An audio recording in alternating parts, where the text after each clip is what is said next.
Bismillahirrahmanirrahim. Assalamualaikum warahmatullahi wabarakatuh.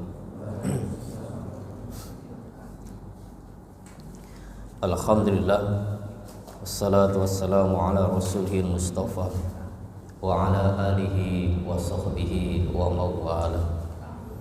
Asyhadu an la ilaha illallah wahdahu la syarika lah, wa asyhadu anna Muhammadan abduhu wa rasuluh. Allahumma salli wa sallim ala nabiyyina Muhammadin wa ala alihi wa sahbihi ajma'in. Amma ba'du. Bapak Ibu jamaah salat subuh yang diberkahi Allah, alhamdulillah pada kesempatan pagi ini kita diberikan kesempatan oleh Allah untuk hadir, untuk bermuajahah, bertatap muka dan istiqomah insyaallah untuk thalabul ilm. Mudah-mudahan aktivitas yang istimewa, aktivitas yang mulia, kita senantiasa mendapatkan barokah dari si Allah Subhanahu wa taala, sekaligus segalanya kita bersemangat dalam segala macam kebaikan. Mudah-mudahan hal ini kelak menjadikan sebuah nilai yang teragung di hadapan Allah Subhanahu wa taala. Amin. Salawat dan salam semoga tetap terlimpah kepada junjungan kita, Rasul kita Muhammad sallallahu alaihi wasallam. Baik, jamaah yang diberkahi Allah, lanjutan dari kitab Lu'lu' wal Marjan dalam Kitabus Shalah, kita masuk pada babu danul musalli minas sutra, ya, bab yang menjelaskan anjuran kepada orang yang sholat untuk mendekat ke sutra. Nah, ini anjuran untuk mendekat ke sutra bagi orang yang sholat. Hadis yang kita sampaikan pada kesempatan pagi ini yaitu 285, 286 dan 287. Satu tema, ini hadisnya ditampilkan oleh muallif 3 hadis. Tidak panjang hadis ini, 1 2 cukup pendek, dan ketiga ini cukup ya, sedikit tambah. Baik, di hadis 280, hadisu Sahal bin Sa'ad radhiyallahu anhu qala, hadis yang bersumber dari Sahal bin Sa'ad, semoga Allah meridhai beliau berkata, kana baina musalla Rasulullah sallallahu alaihi wasallam wa bainal jidar mamarusya, ya, adalah jarak antara tempat sholat Rasulullah SAW dan dinding mamarusya, seukuran ya, anjing bisa lewat. Kambing bisa lewat. Ya, ini hadis 285.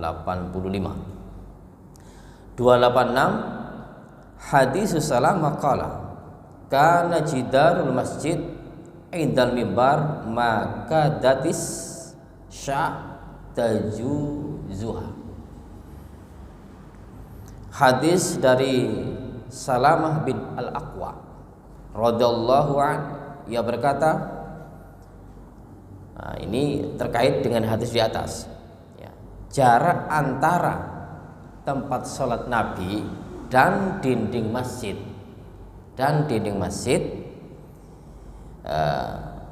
indal mimbar, yang ada di sisi mimbar,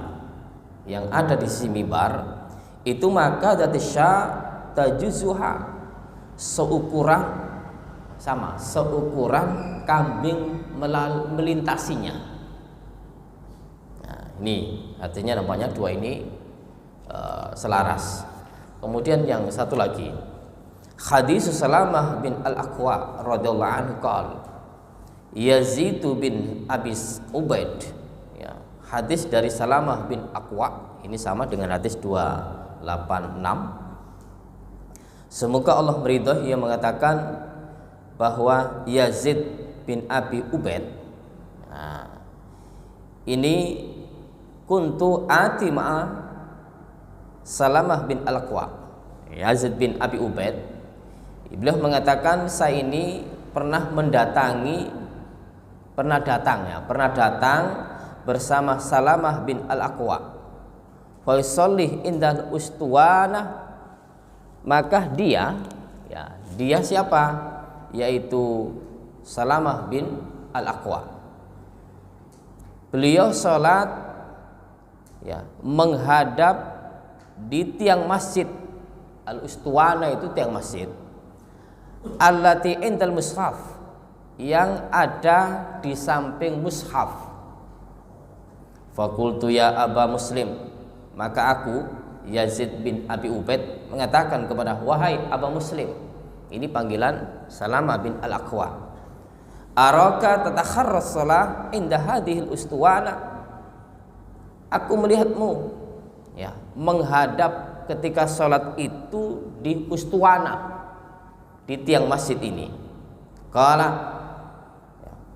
Maka ia mengatakan, fa inni ra'aitu Nabi sallallahu alaihi wasallam, sungguh aku melihat Nabi sallallahu alaihi wasallam yatakharras shalah indaha, menyengaja salat itu menghadapnya. Baik, dari 3 hadis ini kita akan telaah bagaimana makna dan kandungan hadis ini sehingga kita bisa memahami dan bisa mengambil hikmah dari 3 hadis ini. Pertama, dari 1-2 hadis itu sama-sama pendeknya dan sama-sama sinkron untuk penjelasannya, yaitu perihal menjelaskan bahwa antara tempat sholat berdirinya Nabi ke kiblat, ini di sini bahwa jaraknya itu seukuran kambing bisa lewat. Kita menghadap kiblat, depannya itu kan sutro, maka ukuran sutro itu jauhnya seukuran kambing bisa lewat. Kita bisa bayangkan pinten meter, tidak jamak artinya nggak terlalu jauh. Kalau ini berapa ini? Ini biasanya 120 ya. Ukuran keramik itu ada yang langsung 120, kemudian langsung dijadikan jarak, hanya dijadikan jarak soft sholat. Ini ukuran pada umumnya. Cuma kita bisa memperhatikan dan bisa membayangkan bagaimana seekor kambing itu bisa lewat di depan orang sholat tadi, dan disitulah jarak antara orang itu berdiri dengan sutra itu. Kemudian di dalam hadis ini tadi kita diminta untuk mendekat. Dalam satu hadis dikatakan, idza shalla ahadun mila sutra falyadnu, apabila salah seorang di antara kalian melaksanakan sholat, maka sutra yang kalian hadapi hendaknya engkau mendekat. Mendekat agar apa? Agar tidak terganggu oleh setan. Tidak terganggu oleh setan. Yang dimaksud setan di sini setan jenis-jenis manusia. Yang ketika orang itu sholat kemudian ada orang yang lewat di depannya, kemudian kita cegah, tidak mau. Mengapa tidak mau? Karena itu adalah setan. Tempo waktu kita sudah jelaskan bahwa alternatif pertama kita cegah. Kemudian yang kedua tidak mau dicegah, maka didorong dengan keras. Kenapa? Karena dia itu bersama setan. Jenisnya manusia, tapi jiwanya memiliki karakter yang disebut karakter setan itu. Ini yang bisa mengganggu itu, yang bisa mengganggu terhadap orang yang sholat, namun bukan menjadi pembatal. Kemudian ya, di dalam hadis ini sampai Ibnu Battal. Nah, Ibnu Battal itu pensyarah kitab Syarah Sahih Bukhari. Beliau mengatakan bahwa kebanyakan ya, ulama, ini ulama fikih, bahwa memang jarak antara musolli, orang yang sholat dengan sutra, itu adalah seukuran kambing bisa lewat. Ini menurut kebanyakan para ulama dari kalangan fuqaha. Tetapi ya, dari sisi lain ya, ini ada 3 ulama yang ya tampil, yaitu Imam Atha, Imam Asy-Syafi'i, dan juga Imam Ahmad bin Hambal.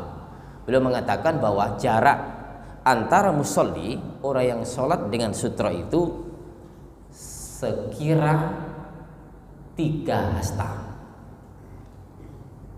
3 hasta. Kalau 3 hasta itu kan ya, hasta ibu di ya, ini ya, dari siku ini ya, ini 3 kali 3. Gimana pertentangankah? Padahal hadis yang ini tadi adalah jarak seukuran kambing bisa lewat. Sementara di sisi lain dari 3 ulama tadi itu belum mengungkapkan bahwa jarak antara musolli dengan sutra itu seukuran 3 zirah. Adakah dalil yang mereka ambil? Nah ini Imam Asy-Syafi'i beliau mengatakan bahwa ra'aitu Abdullah bin Mughaffal yusalli bainahu wa bainal qiblah. Nah ini Imam Asy-Syafi'i beliau mengatakan, saya ini pernah melihat Abdullah bin Mughaffal. Abdullah bin Mughaffal ini seorang sahabat yang pernah berjumpa dengan Nabi. Bagaimana beliau sholat? Karena para sahabat yang lain yang tidak berjumpa dengan Nabi, para tabi'in, itu melihat bagaimana sikap, tingkah laku, dan ya, karakter para sahabat itu. Karena karakter para sahabat dalam pelaksanaan ibadah sholat atau ibadah yang lain, ini tidak terlepas bagaimana Rasulullah itu melaksanakan. Maka Abdullah bin Mughaffal dilihat oleh Imam Asy-Syafi'i. Beliau mengatakan bahwa Abdullah bin Mughaffal ini sholat antara dia dan kiblah itu salah satu adru 3 dhira ya, 3 dhira. Nah hadis ini diriwayatkan juga oleh Imam Bukhari ya. Oleh karena itu dari dua hal, yang satu mengatakan jaraknya sejauh dari lewatnya kambing, kemudian yang satu 3 dhira, maka dua-duanya ini selaras. Nah, artinya tidak terlalu bertentangan ya, hanya penyebutan tadi, tapi kalau kita praktekkan ya sejauh itu, dan tidak usah terlalu jauh gitu loh untuk meletakkan sutra. Kalau itu kita melaksanakan sholat butuh sutra. Kalau tidak butuh, ya tidak apa-apa gitu. Umpama sholat sendirian di pojok sini, milih sholat yang agak ke belakang, dan tidak mungkin kan dilalui karena sudah dinding. Nah monggo, untuk hal ini kalaupun toh memang memungkinkan bahwa di sini nanti ada orang lalu lalang, maka kita harus bisa menjaga diri, kemudian menjaga orang lain agar tidak mengganggu, dan kita bagi orang yang sholat juga agar tidak terganggu. Jadi saling toleransi, dua-duanya ini bisa menjaga ketika orang itu melaksanakan sholat. Nah ini kalau kita perhatikan bahwa hukum sutra sudah kita sampaikan sebatas sunnah. Nah, sebatas sunnah, dan itu pun nanti fungsinya kita hanya bisa memperhatikan bagaimana fungsi sutra itu. Nah, ini bagi orang yang sholat sendirian dan sholat menjadi imam. Kalau sudah jamaah tanpa sutra, karena sutra kita itu adalah jamaah di depannya. Nah itu kalau untuk sholat jamaah. Kalau sholat sendirian monggo Ya, sutra itu sesuatu yang menancap, sesuatu yang nongol, sesuatu yang tampak. Ya, bisa meletakkan sesuatu macamnya apapun. Maka kalau dulu itu ada dinding, ada tiang, ya, dan lain-lain, sesuatu yang bisa ya, terlihat dan nampak. Ya, dan nampak ini nampak nongol. Kalau dulu kita sampaikan bahwa garis itu belum dikatakan sutra, nah, sebagai pembatas saja. Nah, ini kita perhatikan di hadis 1-2. Nah, sekarang hadis yang berikutnya 287. 287 ini hadis yang bersumber dari Salamah bin Al-Aqwa. Ya, beliau mengatakan Yazid bin Abi Ubaid ini pernah sholat, ya, pernah mendatangi,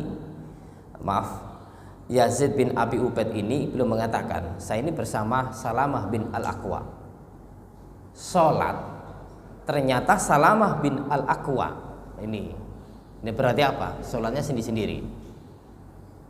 Salamah bin Al-Aqwa ini sholat menghadap indal ustuwana, ya, menghadap ke tiang. Ini ceritanya itu adalah sholat di Masjid Nabawi. Di Masjid Nabawi itu ada tiang-tiang. Nah, ustuana ini adalah ya, tiang.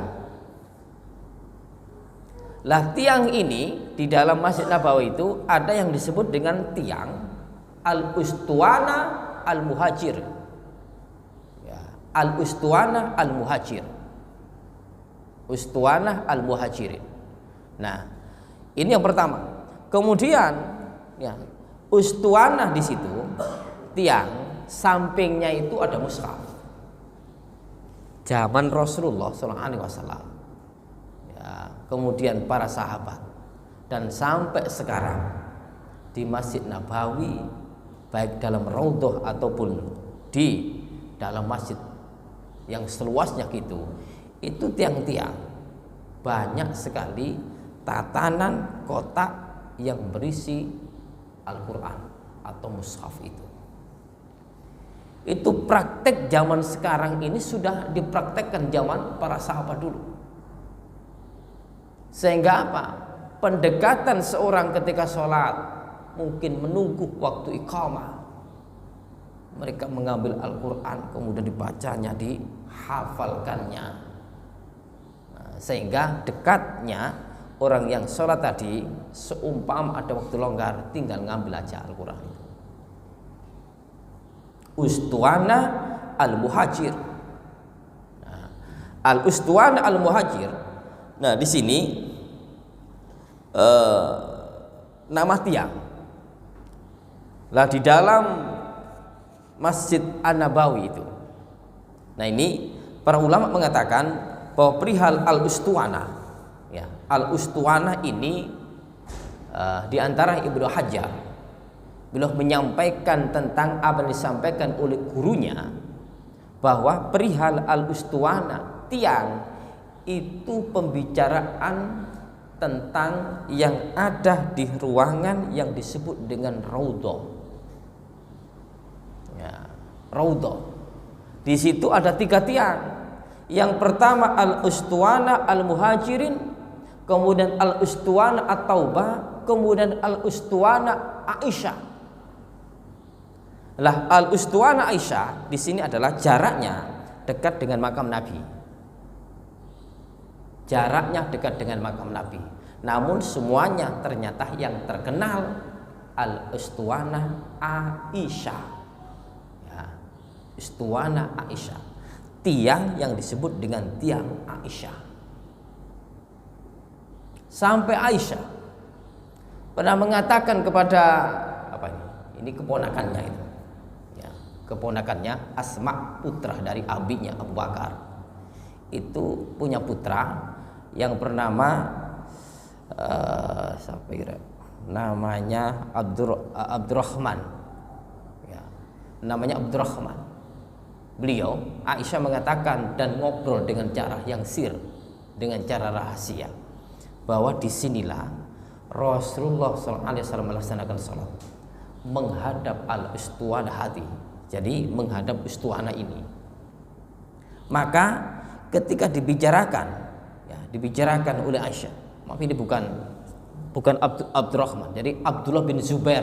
Nah ini Abdullah bin Zubair ini keponakannya Aisyah, bahwa Rasulullah itu yang seringkali melaksanakan sholat sunnah menghadap kepada al-ustuwana, yaitu ustuwana ini tiang, di mana tiang Aisyah ini yang terdekat dengan makam Rasulullah SAW. Ada tiang yang bernama tiang al-ustuwana at-taubah, nah, kemudian al-ustuwana al-muhajir. Maka 3 tiang itu berada di dalam raudhah. Raudhah itu kurang lebih jarak antara makam Nabi dengan mimbar itu kurang lebih 22 meter. Kurang lebih 22 meter, di situ berebut. Maka Rasulullah SAW seringkali menghadap sholat menghadap ke al-ustuwana itu. Dicontoh oleh keponakannya Aisyah tadi. Diam-diam sholat di situ. Ternyata memang bahwa di dalam raudhah itu adalah tempat yang mustajabah, tempat yang dikabulkan. Monggo untuk sholat apapun, sholat wajib, kalau memang berkesempatan. Untuk sholat sunnah, kalau memang longgar, maka dipersilahkan untuk melaksanakan sholat di situ. Nah, kalau sholat wajib, kemudian ketika masuk ke situ antrinya luar biasa, lantas azan berkumandang, ini beruntungnya apa? Nah, sudah tidak ada antrian, stop. Kemudian orang yang sudah berada di raudhah itu didiamkan sampai nanti sholat selesai. Untung, berarti agak lama. Padahal berebutnya antri yang masuk raudhah itu paling berapa menit? Sholat 2 rakaat, ketika orang itu sudah selesai sholat, laskarnya sudah. Ya, kemudian suruh keluar. Ya, intahal waqt, selesai, kemudian suruh keluar. Nah, ini waktunya tidak banyak. Nah, kalau memang tadi kesempatan untuk bisa pas muazzin berkumandang cukup lama. Nah, ini kalau akhir-akhir ini pengaturannya cukup ketat, ya, dan tidak bisa bebas untuk masuk ke raudhah. Bahkan itu harus ada surat resmi. Umpama jamaah umroh, jamaah haji, ini kelompoknya berapa orang? Kalau 30 orang tertulis 30 orang. Kemudian antri untuk masuk ke raudhah itu pun di waktu. Jadi surat 1 lembar itu sudah ada namanya sekian banyak, kemudian tertulis jam sekian, mungkin jam 2 siang, maka jam 2 siang harus hadir di situ. Kemudian antri. Nah, antri tersebut dicek oleh laskarnya itu, dihitung. Ya, kalau 30 ya 30. Nah, orang-orang Indonesia yang tekad dan bonek, ya. Nah, ini biasanya bonek tapi hatinya kan pingin ketemu raudhah. Lah cirinya, ya, teknisnya gandol ke jamaah yang sama Indonesianya. Ya, ini berapa jumlahnya? 20. Masuk aja nyelonong situ. Bisa jadi laskarnya sudah tidak melihat, langsung 20, ternyata 21, ternyata 22, aman. Nah, kalau orang Arab nyelonong masuk ke Indonesia, kentara sudah. Ini banyak sering rame orang-orang Arab nyelonong masuk ke anggotanya Indonesia, sudah langsung dikeluarkan, sudah disuruh balik. Belum sampai raudhah tapi di luar masjid sudah disuruh balik karena dihitung. Nah, sekarang seperti itu tidak bisa keluar masuk. Kalau dulu alhamdulillah berangkat jam 2 malam, fisik ya harus disiapkan. Masuk ke raudhah sudah, kalau sudah masuk nggak antrian lagi, berdesaan, dan di situ sholat dengan khusyuknya luar biasa. Alhamdulillah kalau memang sholat malam Sudah waktunya habiskan di situ. Nah, nanti habis sholat subuh baru disuruh keluar. Gantian-gantian. Nah, ini raudhah berebut sampai-sampai ya, dalam satu hadis mengatakan ma baina mimbari wa baiti, ma baina mimbari wa baiti, ya, raudhatun min riyadil jannah. Antara mimbarku dengan rumahku itu satu taman dari taman-taman surga. Masya Allah. Jadi taman surga, satu taman diambil, kemudian disitulah yang disebut dengan raudhah. Satu taman dari taman-taman surga. Kalau sudah berada di raudhah, terasa bahwa diri seorang sudah berada di taman surga. Nah, kalau sudah di situ, doa mustajabah. Sehingga orang-orang itu berebut untuk masuk ke raudhah. Namun untuk nilai sholat, walaupun tidak di raudhah, nilai sholat 1000 kali lipat sholat itu diraih oleh siapapun. Bahwa dalam satu riwayat dikatakan sholatu masjidi hada, sholatun fi masjidi hada khairun min alfi sholatin fi masiwahu.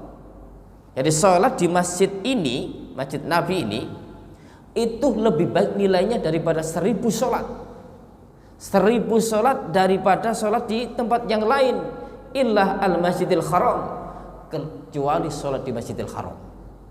Nah, sholat di masjidil haram itu mi'ah alfin, 100.000 kali lipat. Ya, 100.000 kali lipat untuk sholat di masjidil haram. Adapun sholat yang satu, ada 3 masjid yang istimewa dan mulia di dunia ini. Satu lagi sholat di Masjid Al-Aqsa, di bawahnya Masjid Nabawi. Kalau Masjid Nabawi 1000, kalau di Masjid Aqsa 500. Palestina itu yang sekarang ya rame gempur oleh Yahudi Israel.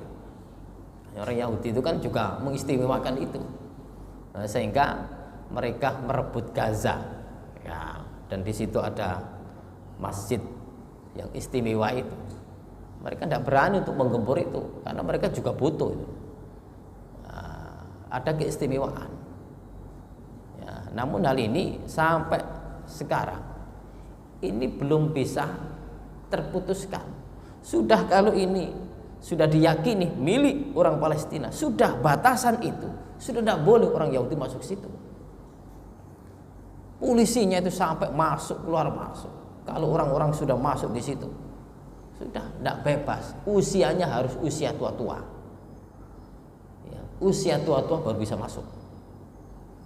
Nah ini, nah, sekarang dijaga sampai ramai, kemudian sudah digempur oleh Hamas. Sekarang beritanya masuk lagi polisi. Ya, tapi Hamas nggak henti-henti. Ya, mudah-mudahan ya, pertempuran ini ya, nampaknya Hamas sudah tidak masuk akal. Maksudnya sudah tidak masuk akal untuk bisa memiliki senjata yang begitu dahsyat luar biasa itu. Ya, seudon itu muncul. Amerika paling-paling dibantu Rusia, dibantu Korea, dibantu Iran, dibantu Irak, dibantu Libanon, dibantu banyak bantuannya. Itu masih sangat-sangat, tapi terbukti belum. Nyatanya bahwa bomnya itu tertulisnya bukan tertulis Mesir, bukan tertulis Libanon, bukan tertulis Rusia. Tulisannya memang miliknya Palestina. Itu hanya sangkaan-sangkaan. Nah, sehingga untuk hal ini bahwa Masjid Al-Aqsa adalah murni ya milik umat Islam. Mereka merebut untuk memilikinya, tapi sampai sekarang pimpinan ya yang otoriter di dunia ini ya itu belum clear, belum untuk melepas bahwa itu adalah milik Palestina. Makanya yang membela sudah itu milik Palestina. Ya, serahkan. Itu kalau sudah diserahkan aman. Ya, aman. Nah, makanya kalau ke sana itu memang akhir-akhir ini sangat susah gitu, sangat susah. Makanya orang-orang umroh biasanya mampir ke Palestina dulu, tujuannya ke Masjid Al-Aqsa itu. Nah, kalau sholat di situ, kalau orang Indonesia sih kalau berani, insya Allah juga ya bisa gitu situ. Ya kalau berani ya tatak jiwanya nanti, ketembak ya, terus. Nah, sholat di situ luar biasa. Makanya tadi malam itu teman kami cerita, Ustaz, apa benar bahwa sholat di Masjid Al-Aqsa itu di sebelah manahnya itu, ya, sebelah manahnya ada batu yang di situ digunakan Nabi langsung naik ke Mi'raj. Itu batu apa itu? Ya, nampak itu. Diinjak oleh Nabi untuk naik ke Mi'raj. Ya, Isra-nya dari Masjidil Haram ke Masjidil Aqsa. Mi'rajnya dari Masjidil Aqsa ke Sidratul Muntaha. Nah, di situ diinjak. Kemudian apa keistimewaannya? Ketika orang Indonesia diminta oleh orang yang jaga di situ bagian marbotnya, Pak, tolong tangan jenengan masukkan ke batu itu. Setelah dimasukkan, nampak ceritanya seluruh tubuh terasa wangi gitu. Terasa wangi. Kemudian tanya, Pak, ini minyak dari mana? Adakah orang yang jual minyak seperti ini? Tidak ada. Nah, wallahu alam, ini ceritanya bahwa itulah satu titik batu surga, ya, nilai surga yang diturunkan oleh Allah ke dunia, di antaranya ini, sehingga semerbaknya luar biasa. Nah, ini satu titik yang ada di Masjid Al-Aqsa itu. Nah, nilainya kalau sholat di situ sebanyak berapa? 500 kali lipat. Dari Masjidil Aqsa langsung ke Jeddah atau ke Mekah, kemudian melaksanakan umroh. Biasanya putarnya gitu. Bahwa di dunia ini yang disunahkan, kalaupun toh itu wisata, ya di 3 masjid: Masjidil Haram, Masjid Nabawi, dan Masjid Al-Aqsa. Adapun masjid-masjid yang lain itu lebih baik, hanya lebih baik itu doang, daripada wisata ke tempat nopo rekreasi. Ya, makanya kalau ke tempat rekreasi, monggo masjid dulu yang diutamakan. Ya, ke masjid mana itu? Ke Jogja, Jogokarian. Ya, ke masjid mana-mana yang masjid punya nilai yang banyak orang mengunjungi, disitulah kita punya hierarki untuk bisa berkunjung, berwisata. Pikiran kita masjid dulu. Adapun yang lain seri tambahan. Seri tambahan. Habis ngelencer ke masjid, ya maaf, artinya ke wisata, ke masjid, di situ selesai, baru ya monggo belonjo teng pundi. Itu tambahan. Jangan mengutamakan tempat wisata dulu sebelum masjid. Sehingga jiwa ini baik gitu loh. Sekarang kan banyak masjid-masjid yang dikunjungi. Ya, kalau di daerah Blitar ada masjid namanya Masjid apa? Sing kados masjid itu Masjid Nabawi. Ya, wonten apa? Kemudian di Malang, Turen itu Masjid Tiban itu. Ya, itu kan banyak yang dikunjungi. Kemudian masjid banyak.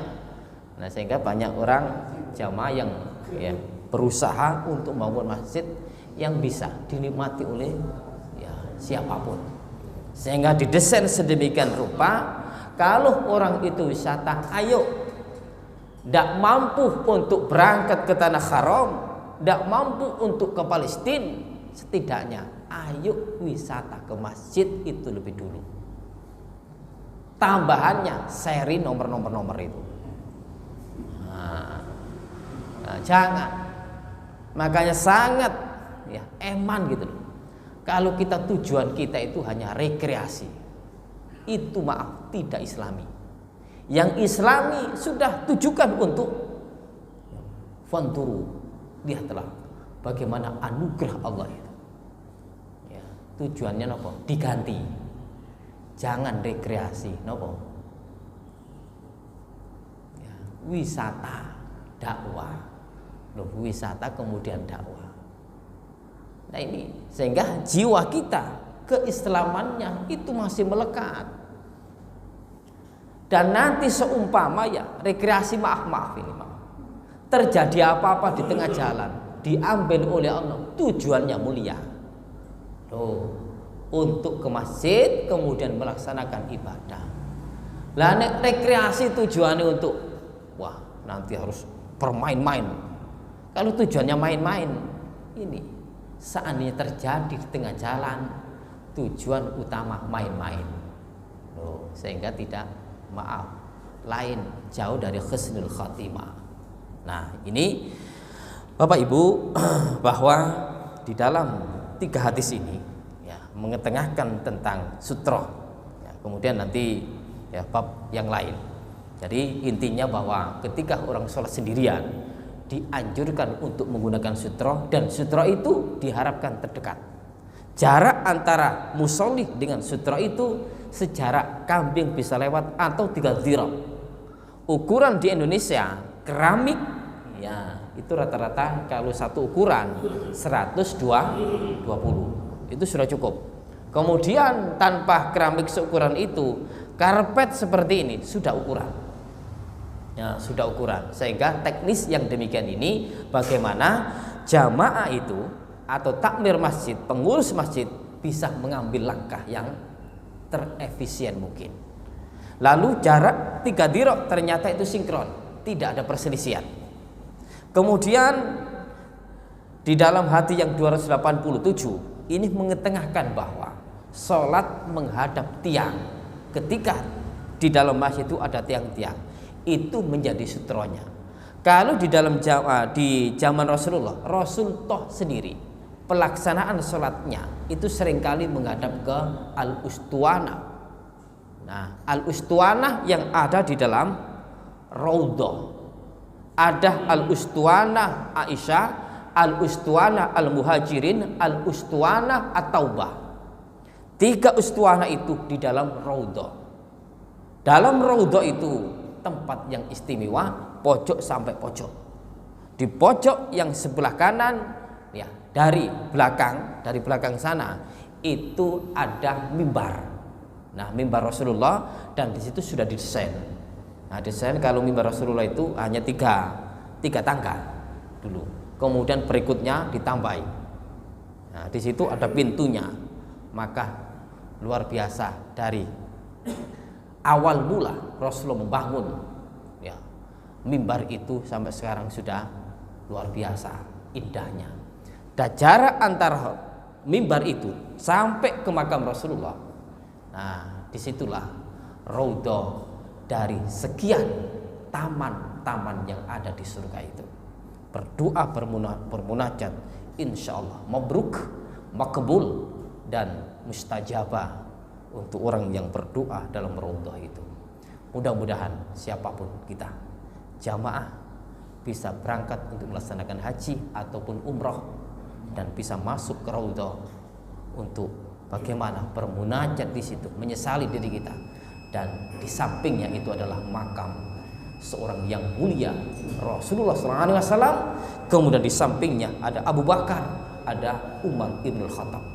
Mudah-mudahan seringkali kita bisa mendapatkan rezeki dan bisa berangkat ke tanah haram, insyaallah. Akhirul kalam, demikian kajian yang bisa kami sampaikan. Kita tutup dengan doa kafaratul majelis. Subhanakallahumma wa bihamdika asyhadu an la ilaha illa anta astaghfiruka wa atubu ilaik. Wassalamualaikum warahmatullahi wabarakatuh.